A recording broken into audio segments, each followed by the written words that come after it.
गरीब को भूखों मरने के लिए, देश के नौजवान को पलायन करने के लिए, बेरोजगारी का दंश झेलने के लिए मजबूर कर दिया था,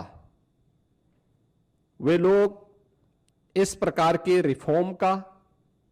और इस प्रकार के एक पारदर्शी और ग्रामीण भारत के विकास का और विकसित भारत की संकल्पना का समर्थन करेंगे तो कहीं उनकी पोल न खुल जाए, क्योंकि फिर जनता जनार्दन उनसे प्रश्न करेगी कि आखिर तुम्हें भी तो मौका मिला था, तुमने ये क्यों नहीं किया। कांग्रेस और उनका इंडी गठबंधन इस महत्वपूर्ण अधिनियम को लेकर के कई प्रकार के प्रश्न खड़ा कर रहा है। आश्चर्य होता है कि देश के हित में, श्रमिकों के हित में, किसानों के हित में, गांव के विकास के हित के लिए उठाए गए जिस महत्वपूर्ण कदम का समर्थन होना चाहिए, जिसका स्वागत होना चाहिए और आदरणीय प्रधानमंत्री जी के प्रति, एनडीए के प्रति जिस इंडी गठबंधन को आभार व्यक्त करना चाहिए, आभार व्यक्त करने की बजाय वह भ्रष्टाचार को प्रोत्साहित करने के अपने पुराने कारनामों को ही खुल के समर्थन कर रहा है। बीपी जी रामजी एक्ट 2025, अगर हम इसकी उन विशेषताओं को देखेंगे, एक पारदर्शी प्रक्रिया, रोजगार सृजन की अधिक गारंटी और ग्रामीण क्षेत्र में अस्थायी परिसंपत्तियों के निर्माण के लिए यानी ग्रामीण इंफ्रास्ट्रक्चर में वृद्धि करने के लिए एक महत्वपूर्ण अधिनियम पारित हुआ है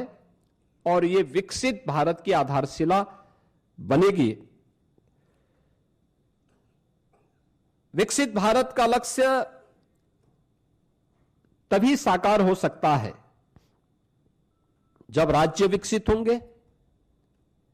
राज्य विकसित तब होंगे जब हमारी आधारभूत इकाई गांव है, ये विकसित होंगे। ग्रामीण अर्थव्यवस्था को जब हम सशक्त बनाएंगे, किसान हमारा आत्मनिर्भर होगा,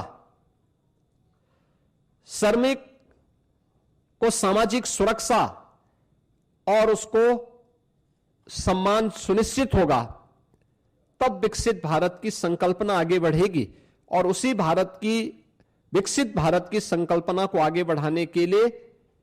उठाया गया एक महत्वपूर्ण क्रांतिकारी कदम है। मैं इसका स्वागत करता हूं और आदरणीय प्रधानमंत्री जी के प्रति उत्तर प्रदेश वासियों की ओर से हृदय से आभार भी व्यक्त करता हूं। मित्रों, यह नया कानून बनना इसलिए आवश्यक था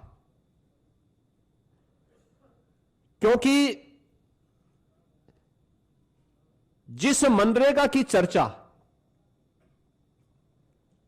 कांग्रेस और उसके सहयोगी दल आज ढोल पीट करके कर रहे हैं, हमें उनकी उन विफलताओं की भी चर्चा करनी चाहिए और उसके बारे में भी सोचना चाहिए।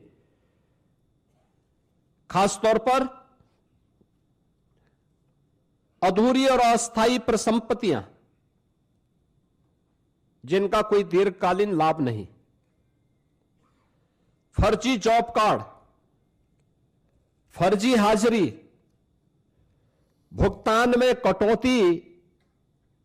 जैसे व्यापक भ्रष्टाचार की शिकायतें हर एक जनपद से और हर ग्राम पंचायत से ये सुनने को मिलती थी। कमजोर सोशल ऑडिट और शिकायत के निवारण की भी कमजोर व्यवस्था, प्रशासनिक क्षमता की बाधाएं, मजदूरी में देरी जैसी समस्याएं इसमें लगातार चलती गई। खेती के मौसम के समय किसानों को